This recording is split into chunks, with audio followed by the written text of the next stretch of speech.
दोस्तों episode start होता है। एपिसोड की स्टार्टिंग में हमें किनफेंग को दिखाया जाता है, जहां पर किनफेंग कहने लगता है कि मैं उस पुगाड़ा चैलेंज को एक्सेप्ट करता हूं, बस मुझे आप ये सजा मत दे क्योंकि मैंने कोई जुर्म किया ही नहीं। जिस पर दोस्तों हम देखते हैं ये बात सुनते ही सामने जो एल्डर खड़ा हुआ होता है वो कहने लगता है कि देखो किनफेंग, जिस चैलेंज की तुम बात कर रहे हो ये पुगाड़ा चैलेंज एक 9 हेवन लेवल्स के डिसाइफल्स का चैलेंज है और अभी तक तो तुम इस लेवल पर पहुंचे भी नहीं हो, और अगर तुम गलती से भी इस चैलेंज को फेल कर देते हो तो इसमें तुम्हारी जान भी जा सकती है, बाकी तुम्हारी अपनी मर्जी। ये बात सुनते ही दोस्तों हम देखते हैं कि जो वहाँ पर किनफेंग होता है वो कहता है कि मैं इस चैलेंज के लिए रेडी हूँ, लेकिन यहाँ पर एल्डर कहता है कि मैं तुम्हारी जान को खुद से खतरे में नहीं डाल सकता, इसीलिए मैं डीन से पूछता हूँ। और ये कहते ही वो वहाँ पर दोस्तों एक पावर को एक्टिवेट कर देता है, जिस पावर को वो डीन के पास भेज देता है और ये फैसला करवाने लग जाता है कि क्या डीन आपकी इजाजत है, क्या मैं यहाँ पर किनफेंग को इस चैलेंज के लिए भेज सकता हूँ या नहीं। जिस पर दोस्तों डीन का जवाब आता है कि हाँ तुम इसे इस पावर के लिए एक्सेप्ट करवा सकते हो। और दोस्तों तभी हम देखते हैं कि लीडर होता है वो कहने लगता है कि देखो किनफेंग, डीन ने तो ये जवाब दे दिया है कि तुम इस चैलेंज को एक्सेप्ट कर सकते हो, लेकिन मेरी एक बात याद रखना, अगर तुमने इस चैलेंज को विन कर लिया तो मैं तुम्हारी सारी की सारी पनिशमेंट माफ कर दूंगा, और अगर तुम्हें कुछ और भी चाहिए होगा तो तुम मुझे बता सकते हो, मैं तुम्हें अपर हाउस पर भी भेज दूंगा ताकि तुम अपनी कल्टीवेशन को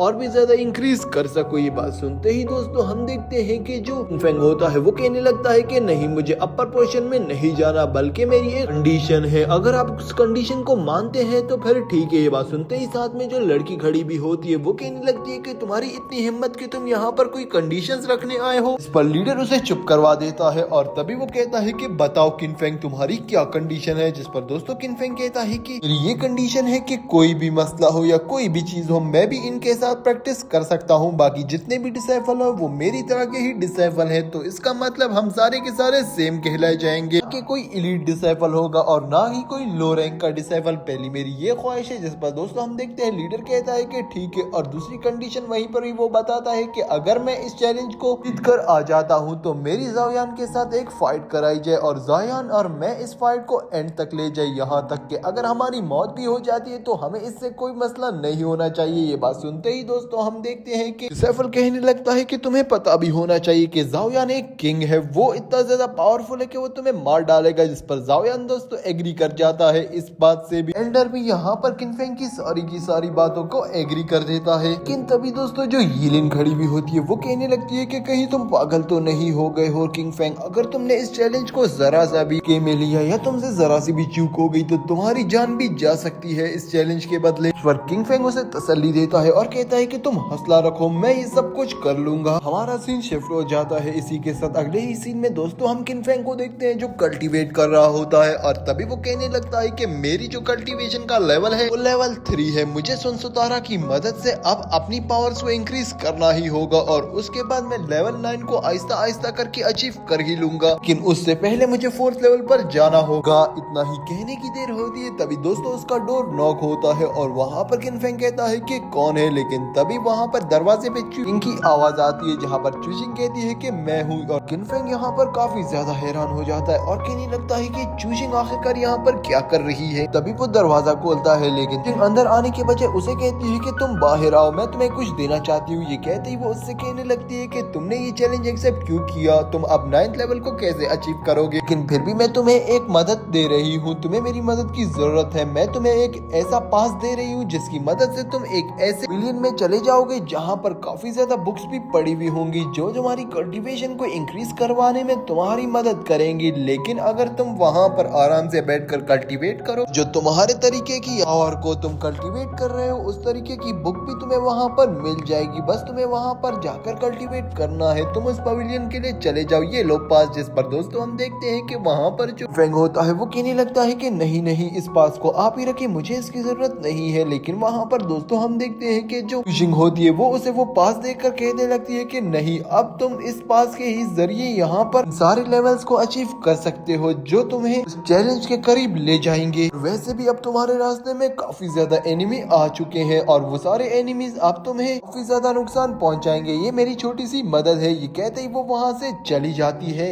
जैसे ही वो वहाँ से जाती है दोस्तों वहाँ पर जो किनफेंग खड़ा हुआ होता है वो कहने लगता है कि क्या चीफिंग वाकई में ही इतनी ज्यादा अच्छी है। और अगले ही सीन में हम दोस्तों देखते हैं जो किनफेंग था वो उस पवेलियन पर पहुंच जाता है और उस पवेलियन पे दोस्तों वो आते साथ ही इधर उधर देखने लगता है। वहाँ पर काफी ज्यादा बुक्स पड़ी हुई होती है, इसलिए वो कहता है कि इतनी ज्यादा बुक्स में मुझे कंफ्यूज नहीं होना, बल्कि मैं आराम से बैठकर कल्टीवेट कर लेता हूँ। जो भी बुक मेरी पावर्स के मुताबिक होगी वो मेरे पास खुद ही आ जाएगी। ये कहते ही दोस्तों सही वो अपनी कल्टीवेशन को वहाँ पर स्टार्ट करता है, तभी साइड पर पड़ी हुई एक ही बुक एक्टिव हो जाती है और वहीं पर ही दोस्तों हम देखते हैं कि वो काफी ज्यादा करीब आ जाती है किनफेंग के। किनफेंग उसे पकड़कर खोल के देखता है कि एक वूजी बुक होती है और दोस्तों उस बुक में एक फिस्ट पावर और काफी ज्यादा स्किल्स के बारे में बताया गया हुआ होता है। और तभी दोस्तों हम देखते हैं कि वहाँ पर जो किनफेंग होता है वहाँ पर वो एक ऐसी फिस्ट की पावर को समन करने लग जाता है दोस्तों, जो कि एक मॉन्स्टर की पावर फिस्ट होती है और अगर ये फिस्ट किसी को भी लग जाए तो उस पे ऐसा ड्रैगन अटैक हो जाएगा वो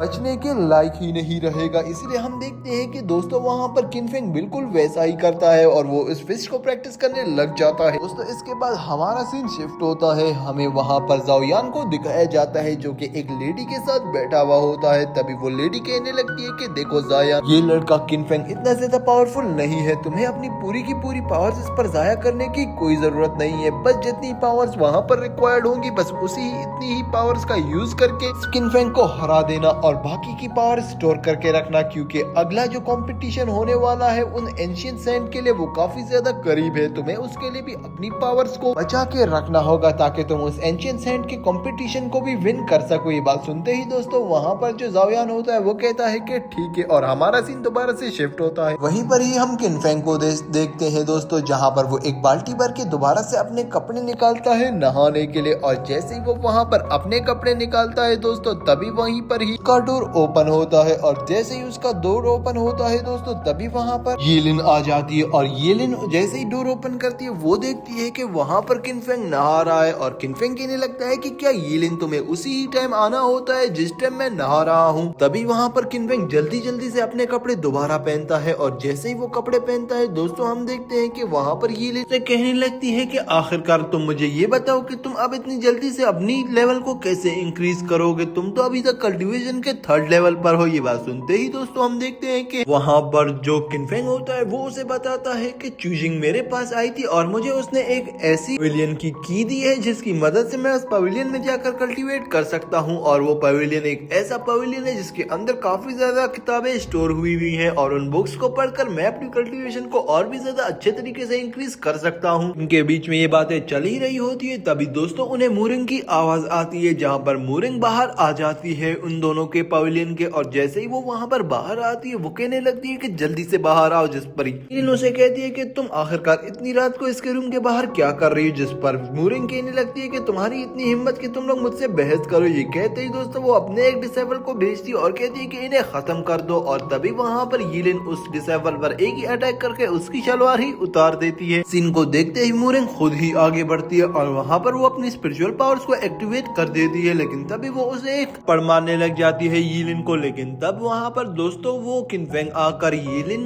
बचा लेता है और वहीं पर ही वो उस मूरिंग का हाथ पकड़ लेता है और तभी दोस्तों हम देखते हैं कि वो वहाँ पर मूरिंग को पीछे धकेल देता है। तभी मूरिंग को वहाँ पर एक आदमी पकड़ता है क्योंकि वहाँ पर उस मूरिंग के अंकल बताए जा रहे थे दोस्तों हमें और तभी हम देखते हैं कि जो मूरिंग के अंकल होते हैं वो अपनी पावर्स को एक्टिवेट कर देते हैं। वहीं पर ही दोस्तों वहाँ पर जैसे वो एक फॉर्मेशन को क्रिएट करते हैं तभी वो उससे एक अटैक निकालकर सीधा परफॉर्म कर देते हैं वहाँ पर उस किनफेंग के ऊपर। लेकिन किनफेंग उस अटैक को रोकने ही वाला होता है, जहाँ पर येलिन भी उसे कहती है कि बच के। लेकिन तभी दोस्तों हम देखते हैं कि वहाँ पर उसके अटैक को चूजिंग आकर डिस्ट्रॉय कर देती है और चूजिंग भी अपनी पावर्स को एक्टिवेट करके ऊपर खड़ी हो जाती है। इसी सीन को दिखाते ये एपिसोड यहीं पर ही एंड हो जाता है।